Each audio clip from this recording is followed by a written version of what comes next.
John Wick Chapter 4, Anatomy of a Blockbuster Trailer. Today, we are doing a deep dive explainer on the data, the tactics, and the narrative hooks of a true digital blockbuster. Let's jump right into the action.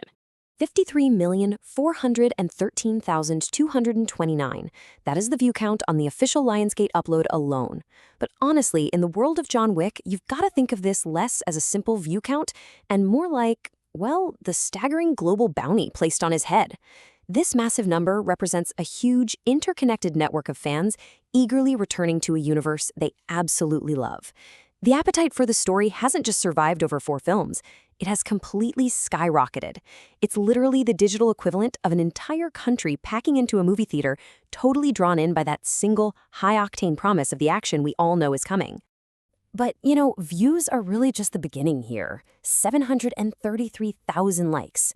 Now, what's really interesting about this is that it tells a much deeper story. Nearly 750,000 people didn't just casually watch this trailer. They felt compelled to hit that button and actively endorse John's absolute war against the syndicate.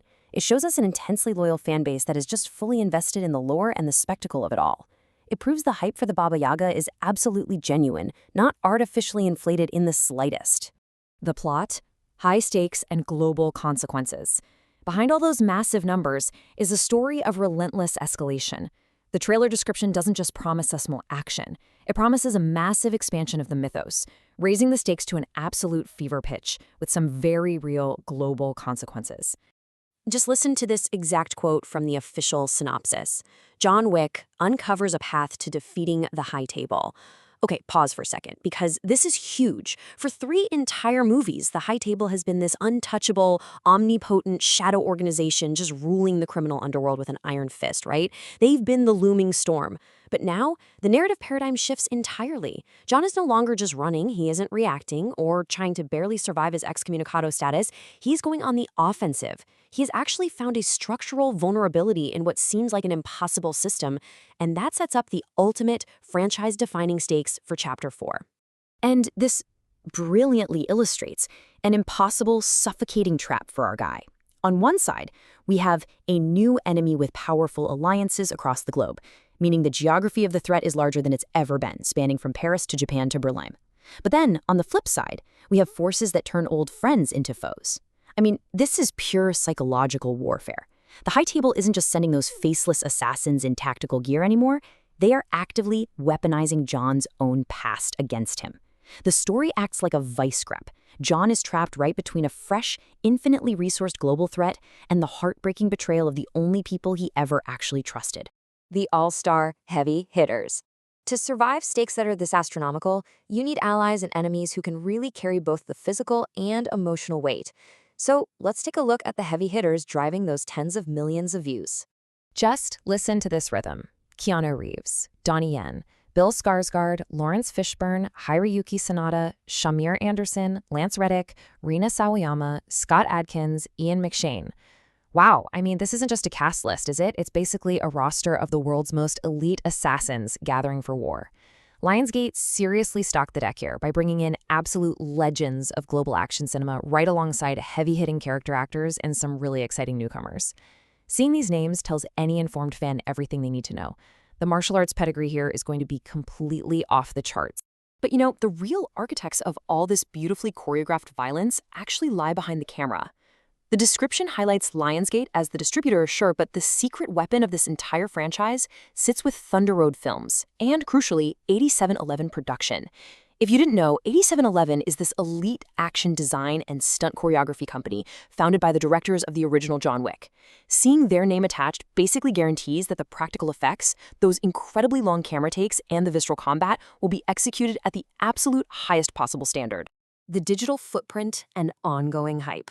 So we've broken down the plot and the key players. Now I want to shift gears a bit and focus on how this trailer functions as a massive living network. It's really the epicenter of a digital footprint designed to sustain the momentum long after that initial drop. If we actually map out the timeline based on the data, we see a pretty fascinating journey. Back in November 2022, the official trailer drops, creating that massive initial tidal wave of 53 million views. But what's cool is the description dynamically updates over time. Notice how it now states the film is available on digital, 4K Ultra HD, and Blu-ray. It's kind of like a hit contract in the Wick universe itself. This trailer never really expires. It just sits there on the network, constantly redirecting new recruits to experience the full story today. And the marketing team brilliantly builds the world far outside the screen too. Check out this Easter egg hidden directly in the trailer's description. Text 310-564-8005 for classified updates. I mean, just imagine texting that number. Suddenly you aren't just a viewer sitting on your couch anymore. You're checking into the Continental. It's this incredibly immersive hook that completely shatters the fourth wall, pulling you directly into the shadowy, dangerous world of the high table right from your own smartphone. The reach of the high table spreads fast, and so does the community's ripple effect. 62. That is the exact number of official YouTube shorts that directly remixed this specific trailer. Think of this as the assassin network sharing the bounty across the globe via YouTube's algorithm, reaching totally new audiences in these quick, bite-sized formats. The community didn't just sit back and watch. They actually took the raw material and used it to build their own contracts, so to speak. And the sheer diversity of fan engagement spawned by these clips is absolutely staggering. We're seeing incredible time lapses of Mr. Wick fan art and paintings. We're seeing raw, unfiltered reaction videos focusing entirely on that mind-bending fight choreography.